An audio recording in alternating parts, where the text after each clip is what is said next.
I think in terms of just setting us up for Shelley and myself's conversation, in the spirit of reconciliation, our college, the Australian College of Applied Professions, acknowledges the traditional custodians of country throughout Australia and their important connections to land, to sea and community.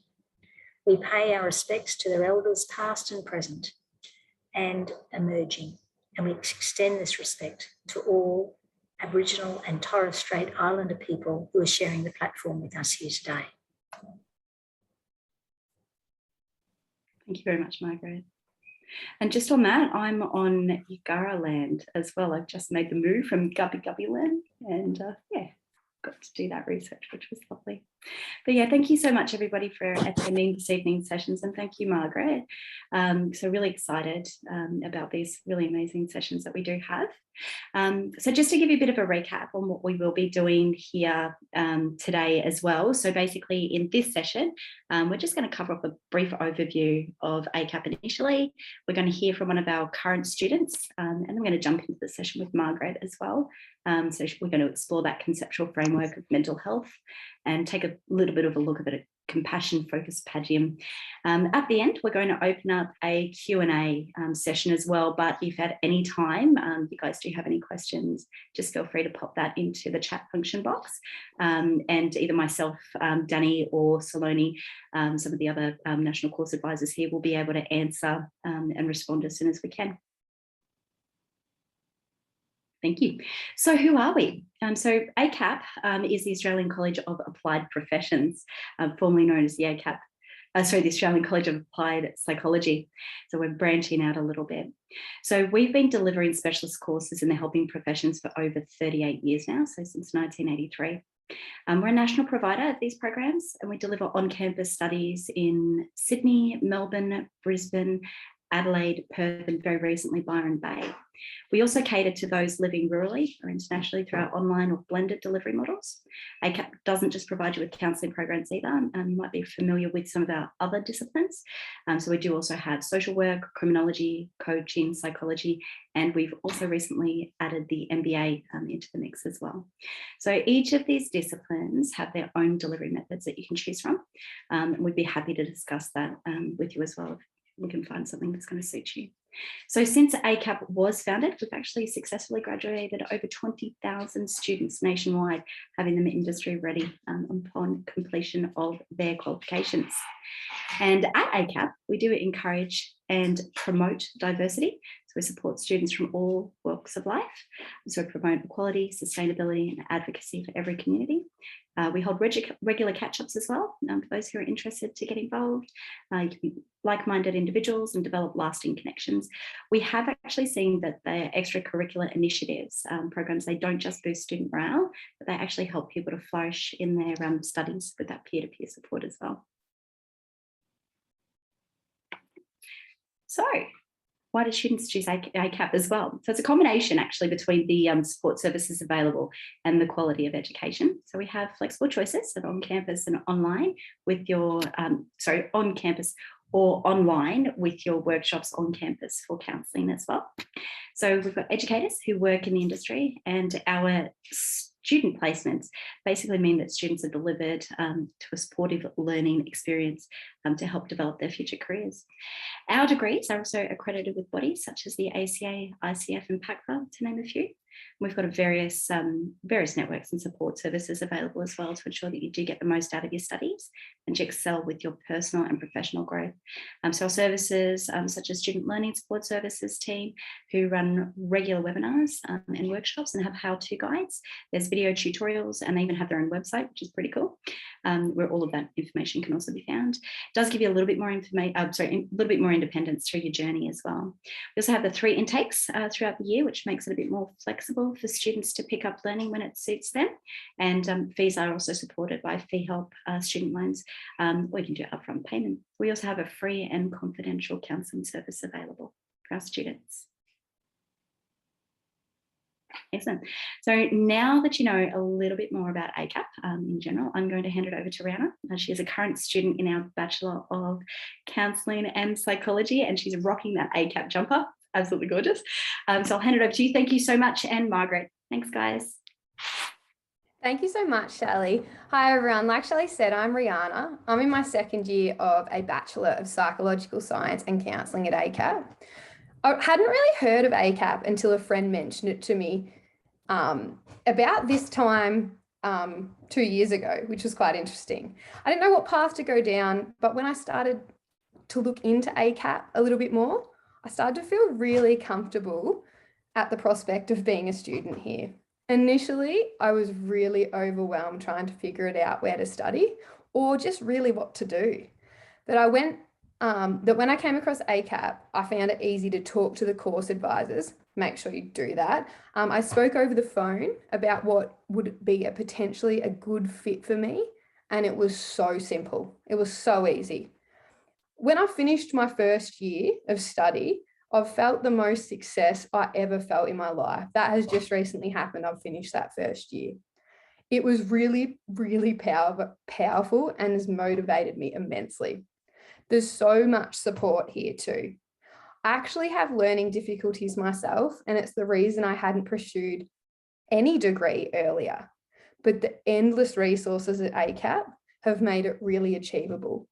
Before ACAP, I studied full-time dance, and I actually own my own dancing school.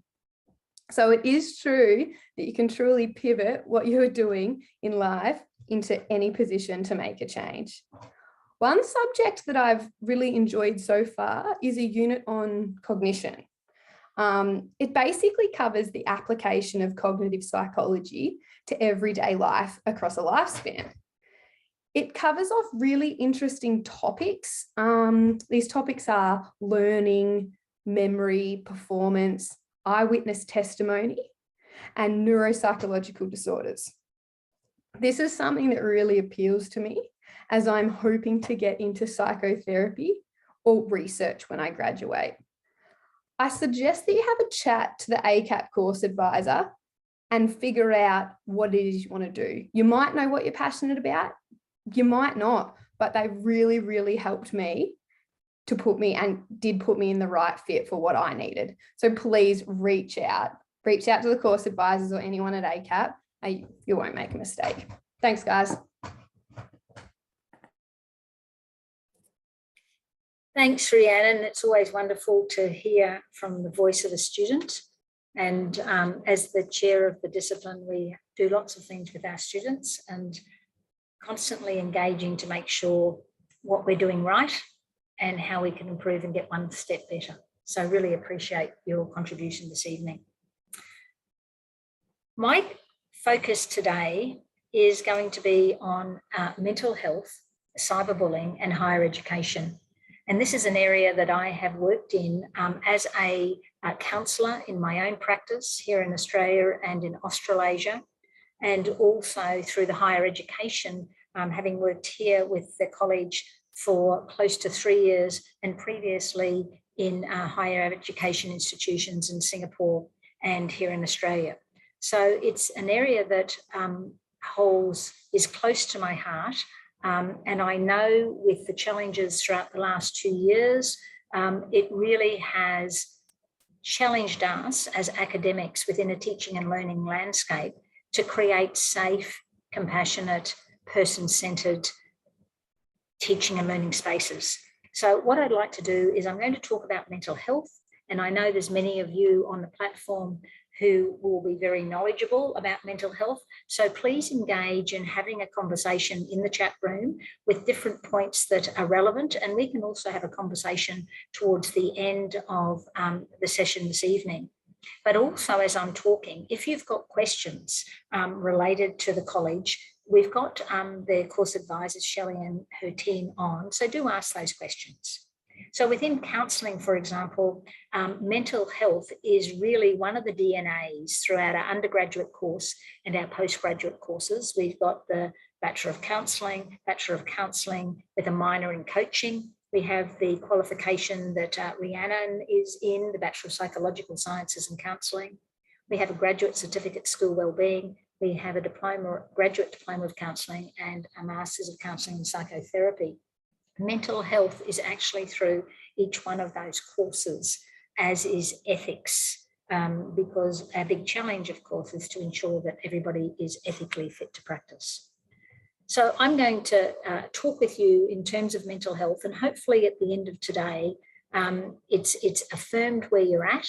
Perhaps even there's something that you'll take away, or it might be something that you are very familiar with, and it's reignited that passion or that thoughtfulness from your perspective. So let's begin. So according to the World Health Organization, mental health is conceptualized as a state of being in which individuals realize their own abilities in terms of coping and being able to deal with what we call, in inverted commas, normal stresses of life.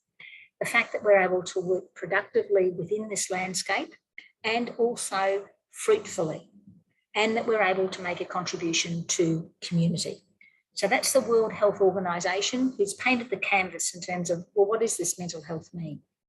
So people experience mental health difficulties due to their inability to effectively respond to these stresses of life. And it makes it difficult for them to be able to function constructively and effectively. Worldwide, approximately 264 million people across different ages experience mental ill health at some stage during their lifetime, with more women than men actually experiencing depressing thinking. 45 million people experience bipolar disorder, and about 20 million across the world are diagnosed with schizophrenia.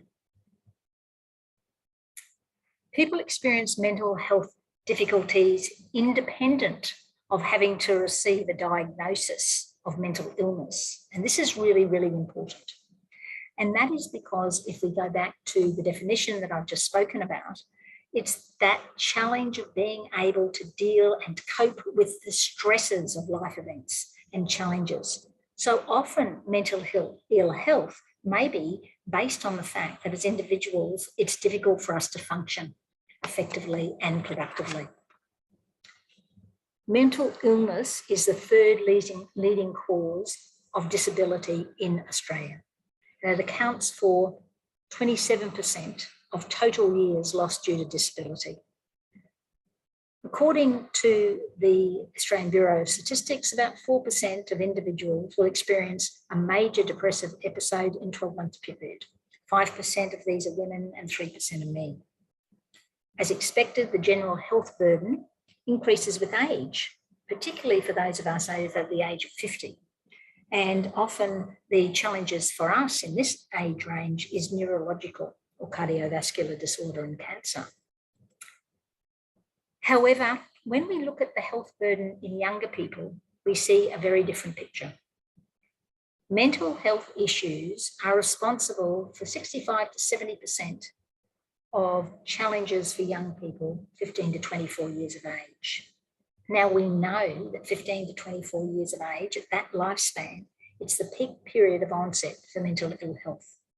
And when you look around and you read anything related to mental health statistics, whether it's coming from Beyond Blue, Australian Bureau of Statistics, or some of the research I'm going to talk to you about today, 1 in 4 individuals in that age range of 15 to 24 experience mental ill health in a 12-month period.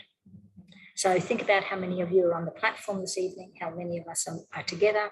It is 1 in 4 of us that have experienced the challenge of mental ill health.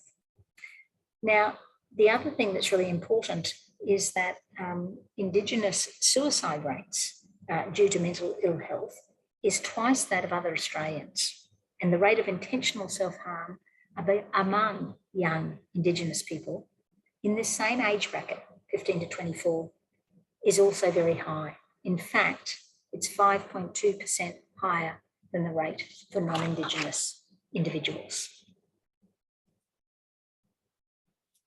Concerns for higher education students are gaining attention, with estimates that at least 25% of those young people and older people who are studying within the higher education arena do experience mental ill health. There are a number of studies that have been conducted across the world, and also some studies conducted recently in Australia with a number of statistics. So if you're interested in me sharing these papers with you where the research has been done, just provide your details in the chat room and I'm happy to do that over the next couple of days. But there was a survey recently of over 5,000 Australian students who were attending one of the large universities here in Australia, and they found that 13% of the students reported extreme to severe depressive symptoms, and 18% of the 5,000 reported extreme to severely extreme anxiety symptoms. Now, 13 and 18%, and this is when only 5% of the Australian population sample actually report such levels. And this was based on the 21-item depression, anxiety, and stress scales. There's also a study that's reported in the work of Bake, Lancome, and Booker, 2019, so rather recent, where they actually looked at the research with 6,500 Australian students, and they found elevated levels of psychological distress. 84% of the participants identified higher psychological distress, compared with only 29% of the Australian population reporting such levels. So you can see that in the higher education landscape, there is serious cause for us to have concerns. And there's lots of other research, as I said earlier, that I'm very happy to share with you, with really big populations of students. So that's important for us to consider. Now, there's a lot of factors that exert an influence on our mental health and our mental ill health. Now, I want you to have a look at this graphic for a minute. And my invitation to you is, can you recognise yourself on that life journey, perhaps where you are now or where you've been in the past at the different stages that are identified? Think about, and I'm not a supervisor, I'm not actually snooping into your life. I'm asking you to consider what might have been your triggers in terms of being able to sustain your mental health, or the triggers that actually contributed to mental ill health. How did you respond to those triggers? Because often it's at periods of transition when we experience these triggers in terms of mental ill health. And if you have a look at this and yet ponder this question to yourself, the research would say to us, those of us who've been on the journey will experience challenges throughout life, and it's how we actually deal with them that matters, and what our support systems are, what are the risk factors in our own world sphere, and what are our protective factors. And one of those protective factors, which will come as no surprise to many of you, is that protective factor of being resilient. Now, I referred to risk factors and I referred to protective factors. So some of you who are actually engaging in the chat at the moment might actually want to identify some of those risk factors that you know that happen within life that can contribute to the challenge of mental ill health. And some of you might actually like to identify, well, what are some of those protective factors? And the protective factors are the buffers that we have that enable us to move through these challenging and difficult times. Not in fairyland and imagining that what's happening to us isn't happening. It's about being realistic, but it's how do we cope in this landscape. In the higher education space, mental health risk factors actually include things such as the lack of sleep and poor diet, financial challenges, balancing work and study and family commitments, loneliness, that pressure to perform. And it's a combination of those factors. It's not just one factor. So for many of the students that we work with within the higher education landscape, that some of them, it might even be relocating so that they are able to engage in their study. So it's one factor after another that can contribute to actually mental ill health. Students from low socioeconomic backgrounds, from rural areas, our international students, students with psychological and physical disabilities, and our Indigenous students appear to be at greater risk. So our challenge in this mental health arena, I'm talking about higher education, but some of you might think about where you're working at this point in time, the community that you're working, who are the individuals who are actually prone to be exposed to more risk factors. So the research tells us that with risk comes greater vulnerability. Being able to protect ourselves and have a buffer enables us to be able to bounce back. And all of you on the platform, I would think, because you're listening tonight, would have a definition and an understanding of what resilience actually means.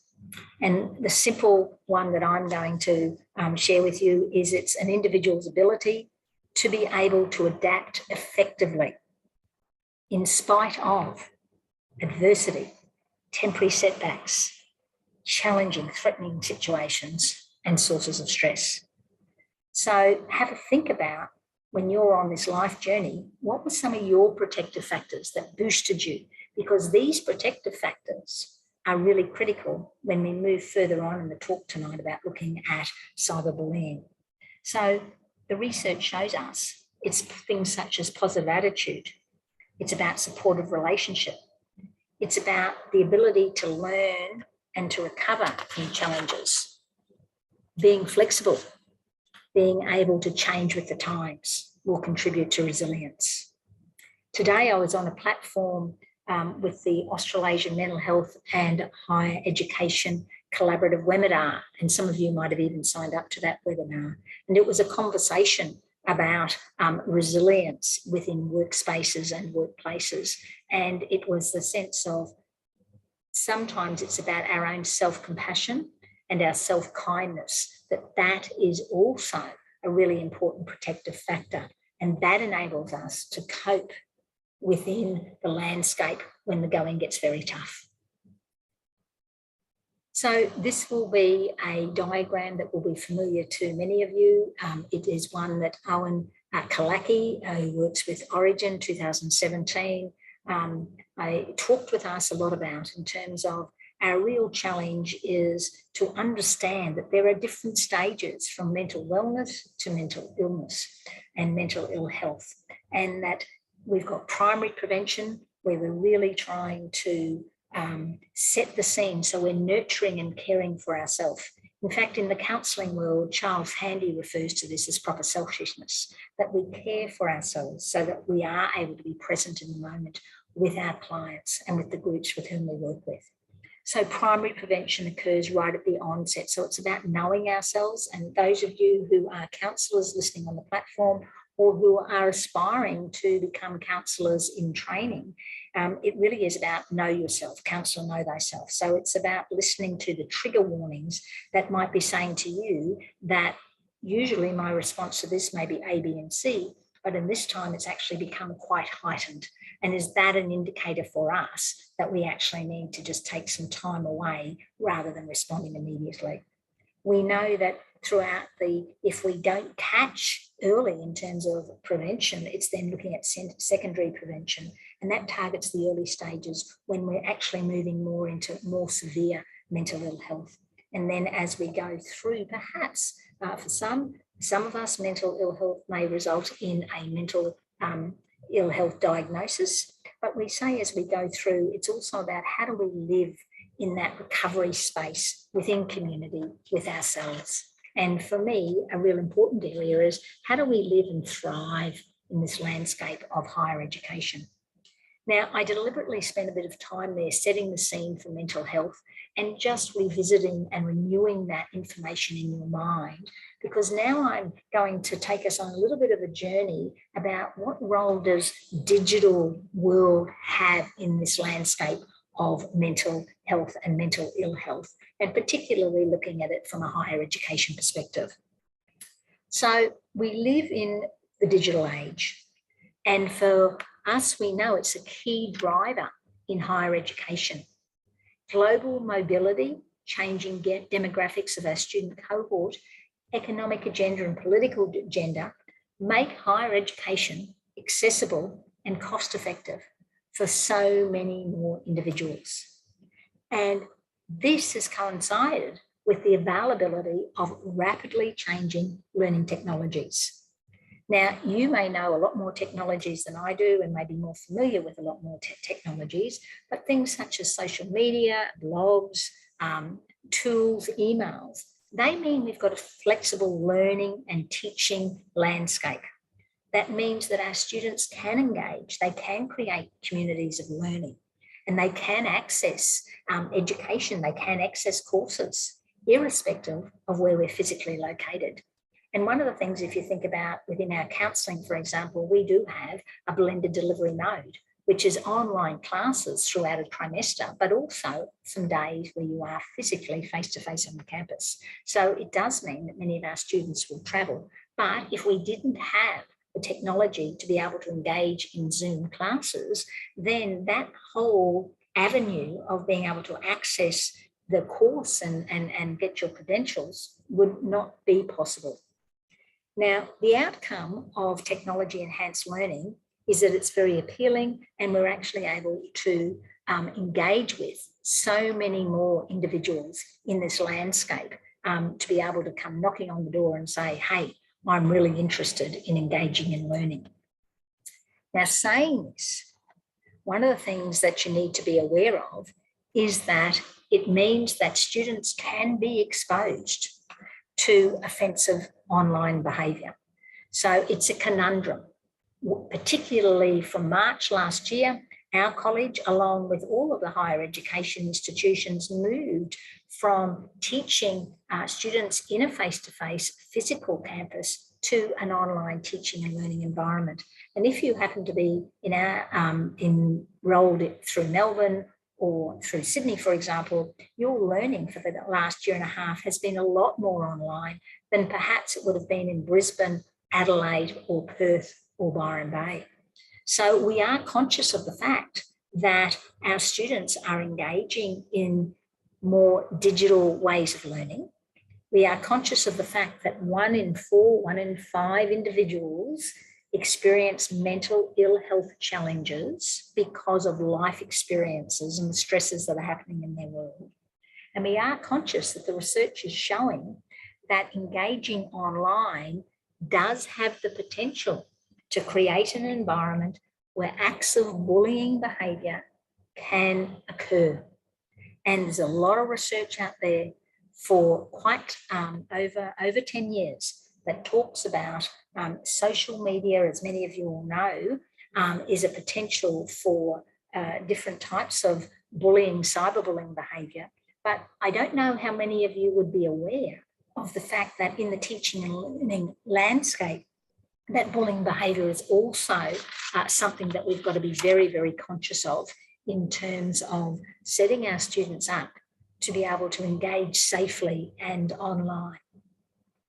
So if you think about potential risk factors associated with online learning, so once again, if you're engaging in the chat room, identify for you, from your experience, what you would perceive as potential risk factors, because for us as a teaching and learning institution, you will be engaging in online behaviour. But we have an ethical duty of care to ensure when you engage that you are safe. So a search of the literature presents 21st century learning engagement with social media as a conundrum. The engagement is perceived as a fantastic way to access information anywhere, anytime, but it's perceived by others as quite an unsafe space. So social media sites such as Facebook provide easy avenues for users to harass, exclude, demean, and insult others. So I want you to have a think. When we talk about cyberbullying behaviour, have a think, join in the chat room if you prefer to do that, but how do you define cyberbullying behaviour? I'm going to put up some slides that are actually going to define it in terms of lots of authors and researchers over the decade have been looking at, well, what does cyberbullying behaviour actually mean? Now, the reason I'm posing that question is we always have said bullying, cyberbullying, traditional bullying, which is face-to-face bullying, is often bullying through the eyes of the receiver. And so cyberbullying, the difficulty when we look at the statistics and the prevalence rate of how many people in higher education put their hand up and say, I am a victim of cyberbullying behaviour, or I have witnessed cyberbullying behaviour, or I am actually instigating cyberbullying behaviour. We have quite a range of statistics going from 10% to up to 50%. And the reason for that is that there isn't an agreed definition around the world of what constitutes cyberbullying behaviour. So in the last 11 years, this is a landscape that I've been involved in looking at, well, what does it mean? And so what I've got up here is really saying to you, it's aggressive. The belief is that it's an intentional act. It's done by an individual or a group over time against somebody or a group of individuals who cannot easily defend themselves. It's carried out through electronic communication devices, including social networking, Facebook, YouTube, instant messages, online chat, Twitter, Google. The research shows us that the intention is to have fun at somebody else's expense, to embarrass, to humiliate, to hurt, to offend. For some, it's even to get revenge, to have power, exert power over others. The perpetrator or the bully can reach out to the victim. And one of the big challenges is it's 24/7. So in traditional bullying, it might be that you're in a space where somebody actually uses a derogatory comment and you may have witnesses around you, and that's horrific as it is. With cyberbullying, one of the challenges is someone can press video of that particular scene that they've taken, or somebody has said something derogatory, and they can press that to pass on to their network, and it can be repeated and repeated and repeated. So it is cyberspace is the platform for cyberbullying behaviour, and it provides opportunities for bullying to occur. So I've just got this up here. Over the years, we've looked very closely at, there's many different modes of cyberbullying, just like we might say there are different ways that people might choose to engage traditionally face-to-face bullying.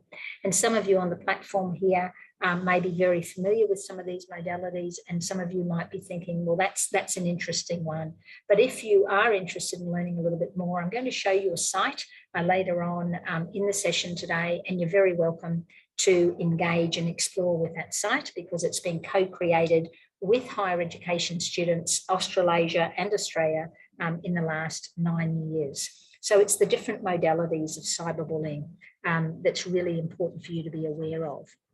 Now, the most common traits of cyberbullies are frequent internet use, often risky online behaviour, moral disengagement. We're going to have a little bit of a think about, well, what does that actually mean? Because if we want to prevent and we want to create compassionate, safe spaces for teaching and learning, we need to be really clear about, well, what are some of the blockers? What are some of the risk factors? So the risk factors in terms of individuals who choose to engage in cyberbullying behaviour are the belief that it really doesn't matter because they don't know in many cases who the individual or groups are that they're choosing to use some of these modalities against. So if I just share with you here, just this bit of an exploration, and I'm thinking many of you may know what moral disengagement is, but the work, we often say that individuals usually behave in line with moral standards of society. And this, in most cases, leads to positive moral self-image. And that's based on the work of Bandura and Barbarelli, Capria and Pastelli. And so that we really try to conform in terms of what's expected within the culture and the society that we're working within. So moral disengagement refers to a range of cognitive mechanisms that an individual might use to reframe moral behaviour that allows them to behave in an unethical manner without any sense of responsibility, ownership, sanctions, and perhaps even guilt. People often use moral disengagement strategies to engage in immoral, unethical behaviour. And we often see when we're looking at individuals as counsellors, we might be counselling somebody who is the recipient of bullying, cyberbullying behaviour, or might be instigating a cyberbullying behaviour. And often the instigator, one of the areas that we explore may be well and truly that moral disengagement. So that really is an aha moment for me, because it identifies, if the research is showing us repeatedly that this disengagement, not connecting with the ethics of the real world and actually behaving in a completely different way in the online space, if that's what the research is showing us as one of the very significant factors that drives the inappropriate behaviour in these social sites that we have in the digital learning space with our adults, then surely we need to think about how do we actually work in that landscape and build the capacity and the understanding and a different paradigm so that we actually see differently. So we know that with respect to morality, the potential invisibility of the person who's on the receiving end of bullying behaviour needs serious consideration. We know, and I know from talking to many individuals who instigate bullying behaviour, adults and teenagers and young children, that often they don't have ownership because they do not see the emotional impact of their commentary, their negative put downs in the online space. Perhaps it's a discussion forum in a class. Perhaps it is a conversation that's happening within a breakout room in a teaching and learning landscape. So because they might not have that direct contact, it has been hypothesized by many researchers that perhaps that's the reason that there isn't buy-in, there isn't ownership, there isn't a sense of, well, actually, I am contributing to the disheartening impact for this individual. And so they often will disassociate themselves from any moral responsibility. So you've got to think about when you are looking at teaching and learning landscapes, and here one of our challenges is, how do we set the scene and what's our code of engagement in terms of how we're going to work together in a digital landscape? And we're going to work together in a compassionate way, an ethical way, a respectful way, and it needs to be two ways. And the fact that how we communicate does matter. And so for us, I believe, and for working in this landscape of cyberbullying in the digital world, it really is having the courage to call out behaviour that is not okay, but to be very explicit about the behaviour that is okay, and to build and teach and nurture this self-compassionate paradigm of how we work together. Because we know, if you have a look here, the impact, potential impact of cyberbullying behaviour, you can see that that's hand in glove with mental ill health. So research paper after research paper after research paper is identifying what is the impact. Now, what's really concerning for us is that we see young children at school and teenagers at school. A lot of the research will show us that there's been much intervention within school communities, but many of the adults who engage in the cyberbullying landscape in a higher education environment have actually been identified or self-identify themselves as individuals who did engage in bullying behaviour in their school years. So it's a matter of, we really need to look at doing different. We can't do the same, because if the interventions in the schools didn't work, why would you keep doing more of the same? And those of you on the platform, I'm sure you've heard the phrase, if you always do what you've always done, you'll always get what you've always got. So if you need to get something, do something different, you've got to do different. So for us, it's looking at this and saying, wow, if we are promoting digital landscapes of teaching and learning, we know mental illness is actually the illness of our young people and our older people who are engaged in teaching and learning. We can see that this is a double whammy here. This is another risk factor, a very important risk factor to be aware of, that can impact the well-being of individuals that we have the privilege of working with within our community. Now, right at the very beginning of the conversation that I started this evening, I shared with you some of the statistics of two of the Australian universities, 5,000 students in one of the research projects, 6,500 students in the other, and the extreme high rates of self-diagnosis of the individuals who completed the surveys compared with the general population. So what we do know is that the prevalence rates, as I said earlier, it's different because there's different definitions, there's different ways that we actually identify cyberbullying. Even those modalities that you had a look at earlier, that took many years for us to be able to collate across the world, all of the different types of bullying behaviour that was being reported, to be able to put it into particular parameters and be able to identify that. And we know through the E-Commissioner, etc., that there's more and more and more happening on a continual basis. So the research shows us within the higher education landscape that probably 10 to 40% of individuals who identify themselves as bullies or identify themselves as victims will have a story of a range of risk factors. So it's not just something that it's happened for the first time in higher education and it hasn't happened before.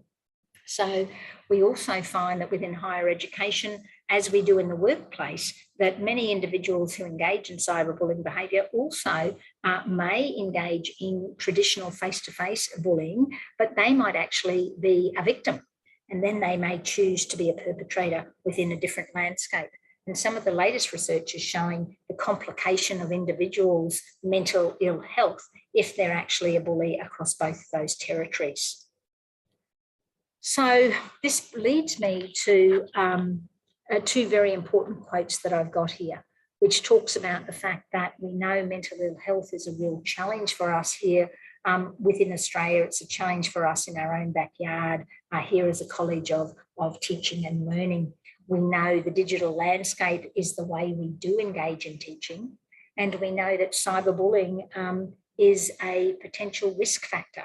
So how we create an ethical code of engagement actually is really critical, and how we do this matters. And we need to be able to see what we're doing. We need to be able to do it. We need to have the courage to call out when individuals do engage in behaviours that are not okay. And we need to provide the opportunity to really look at this from an education perspective. And so policies, processes and strategies are really important so we can be really very clear for our students. Now, one of the things I wanted to bring to your attention, and many of you may already know this, is that the higher education institutions have an Australian University Mental Health Framework. And this was developed in 2020 by Origin, funded by the federal government. And it's grounded in building and sustaining a culture where students and academics have a sense of wellbeing. And it's about a sense of belonging. So you're not going to belong if you feel you're going to be criticised, if you're going to be dehumanised by comments in a public forum. So it's about how do we create safe spaces of how we communicate with one another, so that having a viewpoint that's different from your own, asking questions, seeking more information is seen more as the norm and not to be disrespected. How do we create that mutual sense of well-being together? And so the federal government, recognising that higher education institutions have really high elevated rates of mental ill health, has created a framework for different higher education as an invitation, it's not an obligation, to engage with, so that you can actually put the microscope on and say, okay, what are you actually doing here? Now, there are 6 principles that underpin the mental health framework. It's about student experiencing. It has to be enhanced through mental health and wellbeing approaches. So we actually need to bring students in to be able to share their lived experience. So we have a genuine understanding. Everybody needs to be part of the solution, not part of the problem. We need to work with communities and we need to create a connectedness. So we know that one of the protective factors against cyberbullying behaviour within a higher education landscape is social connection and support, and a community that celebrates difference, celebrates and acknowledges diversity. And so this framework is saying, what are you doing? What are you doing day to day when you're working with students at the coalface? What are you doing day to day as leaders and managers? What are you doing day to day across the college that's transparent, that actually shows you stand up and you're prepared to be counted? Because mental health is everybody's business. It's not just the business of one person, it's everybody's business. So within this particular framework, it's about strengthening collaboration and having a coordinated approach. It's not just one person doing one thing, but if that one person doesn't do that one thing, then we actually will find that we've only got separate silos happening. So it's about standing up and working together, about having conversations. I encourage you to have a look at the Australian University Mental Health Framework and to really see what could you contribute for this framework to actually have legs, to actually have a life, because it is an invitation and it's very important. And you can see the different universities and colleges across Australia, how they're embracing this. And then you can, rather than reinventing the wheel, it's about what can we take and what can we learn and how can we make this our own. So here I'm saying that we argue that a stressor such as bullying should not be impacting an individual's mental health. And so we need to look at how do we create within the teaching and learning landscape protective mechanisms so that individuals are successful. So one of the challenges for us is to think about if we're expecting that the digital landscape is our bread and butter in terms of our day-to-day way of learning, whether you're going to be learning in an online or a blended environment, or whether you're going to come onto a campus every single day for your classes, you're still going to be engaging in an online platform, platforms such as Blackboard. Here at ACAP, we use a platform which is the Moodle platform, and often students are invited and indeed encouraged to create communities of learning. And that community of learning is often through blogs, and it's often through discussion forums, and it's about perhaps posting something and somebody posting back. And how do we post back? Not in a put down manner, but in a way that's actually inviting curiosity, that's encouraging a viewpoint that's different from our own. How do we engage in a way that's kind and intelligent and articulate, but not at somebody else's expense? And I do believe if we're talking about adults who are challenging in that type of way of interacting, it's saying to me that those adults, if they're perhaps 25 years of age, they've had 25 years of learning how to behave. And we're saying all of a sudden, hey, we behave in a mutually respectful way. We have codes of engagement. We actually teach you how to build up your digital literacy so that you are successful in this landscape, and how you do it does matter.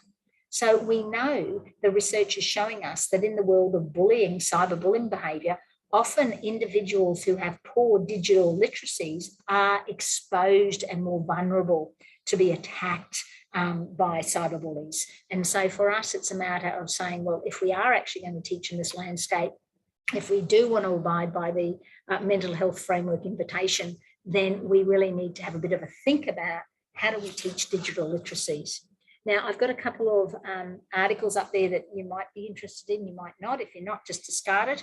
But if you're interested in exploring a little bit further about mental health literacies, we're saying that within a teaching and learning landscape, to really create a sense of mental wellness, a sense of safety, we've got to start to actually build our own mental health literacy.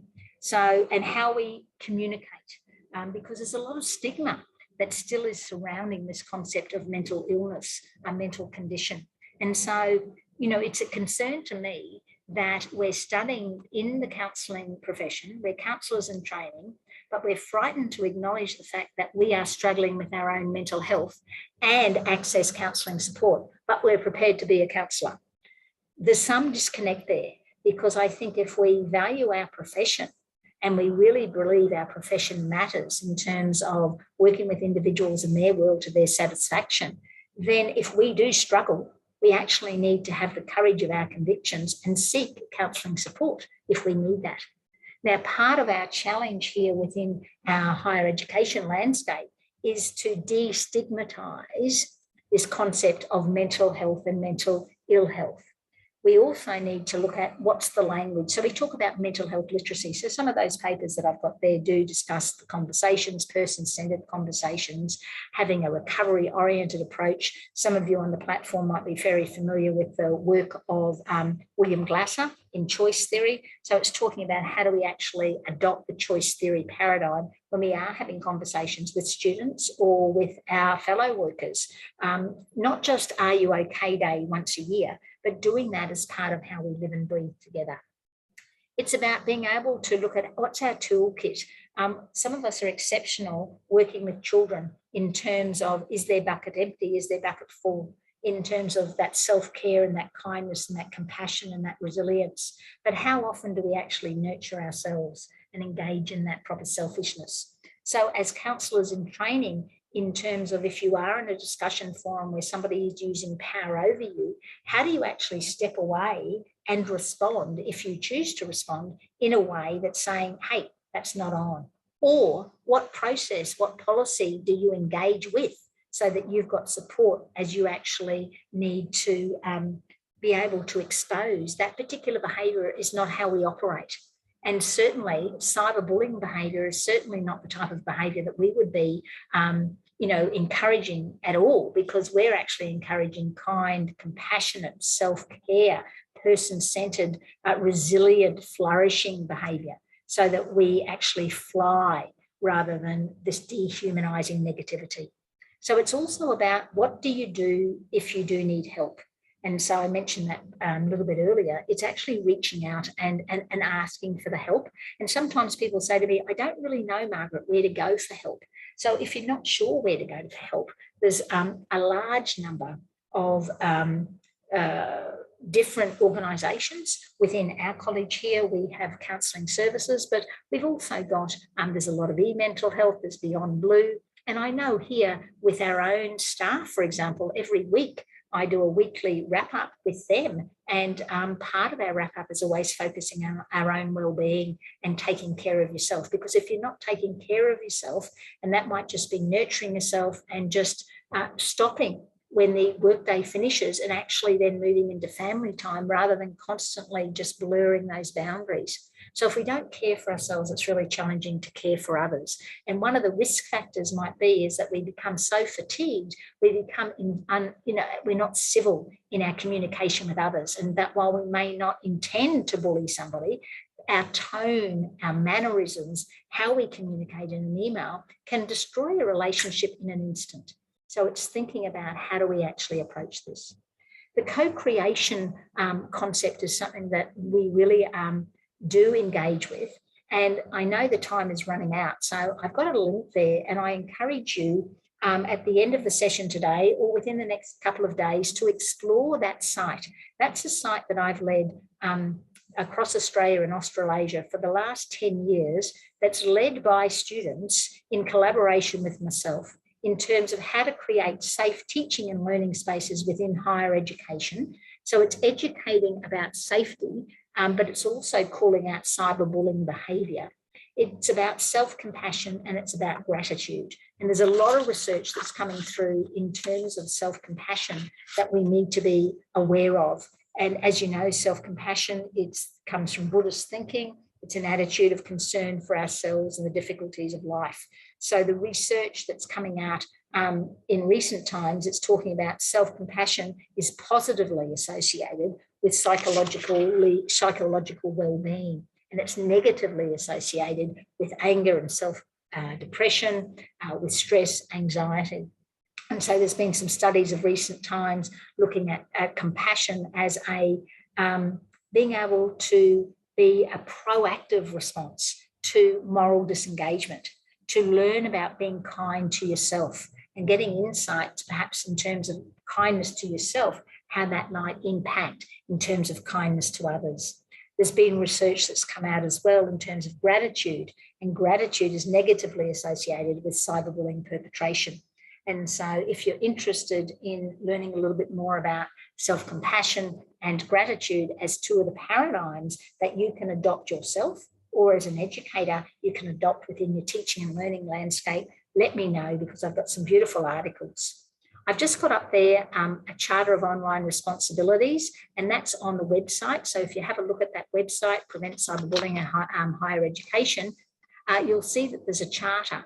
And some of you, if you have a look at that, that's one way of us actually taking some responsibility, because we know higher education institutions as communities have an important role to play in strengthening our concept of what's right and wrong, and in challenging behaviours that are unjust and that they are oppressive.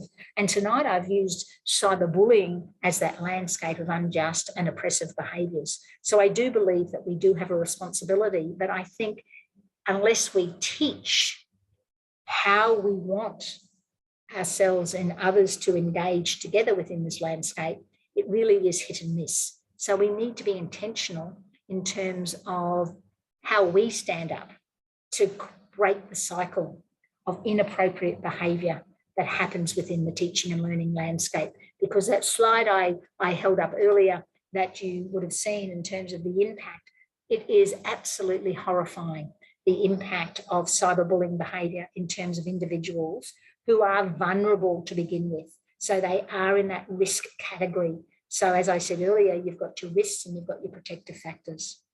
I've just got up there some of the helplines. They won't be unusual to you, but it would be remiss of me to have a conversation, probably a one-sided conversation with me chatting away in terms of what we've talked about tonight without identifying some of the helplines for you to follow up with. So I'm conscious of the time. I know that we were given an hour. I'm going to stop for the moment and I'm going to pass over to Shelley or Rapia just to see what they would like to do next. I'm just going to put up my final slide. And I'm happy if there's questions you've got in terms of cyberbullying. I'm happy to, if you've got my email there, if you email me, to give you a phone call to discuss further, etc., or through an email past some articles. So I'm going to stop now and pass over to my colleagues. Thank you so much. That was really amazing, Margaret. Thank you. I'm happy to have a few questions come through. We've set up the next. We have set up the next session because I do understand that that was a lot of information to go through. So if there are any questions that anybody wants to know straight away, and if Margaret, if you do have the time, I'm happy to hang about for a little bit longer so that we can have those done. Otherwise, feel free to use that connect@acap.edu.au email and we will be in contact.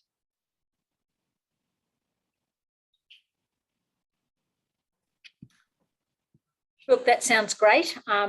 If anybody is on the platform tonight and once you have a look at that site, Cyberbullying in Higher Education, if you have an interest in breaking the cycle and working as a co-creator with other students across Australia in contributing to that site, email me and let me know.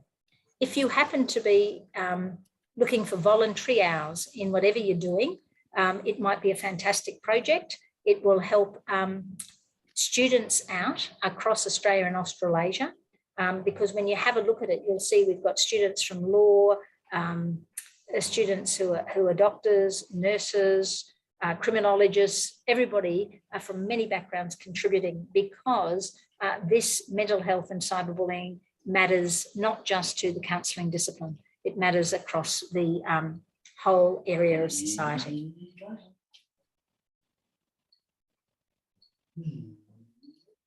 Excellent. Thank you so much, Margaret. I really appreciate that. If everybody is happy to close the evening, we'll stop the recording now and we'll send you guys a transcript, a copy of the recording in the next couple of weeks. Margaret, there was a couple of questions there about the references list that you had, and I noticed that was in the slide. So that'll all be emailed to everyone. If there's any other questions that anybody has, as I said, feel free to email myself or connect and we will get in touch. And if there's particular areas people would like some research papers on, just let us know as well and we can send you through. This is probably kind of like a week's conversation that's ongoing. So if there's anything that you're curious about and we can respond, just let us know. Also, if you enroll, you also get access to the libraries, which is fantastic. And our librarians are amazing as well. So that's a big bonus. Will Elijah have salad? I had kids in the background. Excellent. Not a problem. Well, thank you so much, everyone. We'll close that room down now. Thank you. Will he have cucumber? He will. I'm trying to figure out how to stop the recording. Margaret, can you do that? Oh, I'm not the host. It won't let me do it. But he won't have chili head. I know, yes. Oh, I've got you on mute. Good catch. Let me see. Repair started it, but I might be able to stop it. Yes, I can stop it. Oh, perfect. Thank you.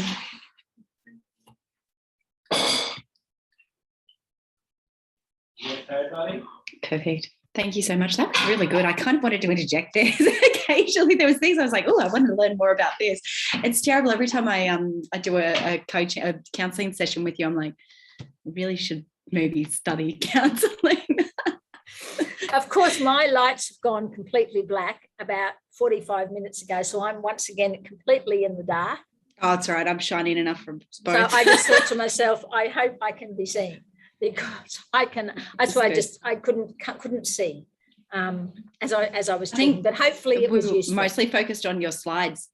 Beautiful. Yeah, well, the slides, Beautiful. the amount of information that was on there, I think that was the focus of most of it. They were fantastic. Lots of information there, which was really good. And yeah, loving those resources as well. Well, I think I got the picture from Charlotte and Repair. It was for us to show that we are knowledgeable and we know what we're doing. So that's why I thought I'll put a couple of articles in. Yeah. But yeah, I hope it was fine. It was fantastic. I really appreciated that. Thank you so much for your time this evening. I want to jump on over to the psychology sessions. If you do need anything from us, feel free to reach out. It's been a while since we caught up. Brilliant. I like that Christmas tree. Okay. Thank you. And see you later. Thank you, team. I will, definitely. Thanks, Margaret. Bye-bye. Bye.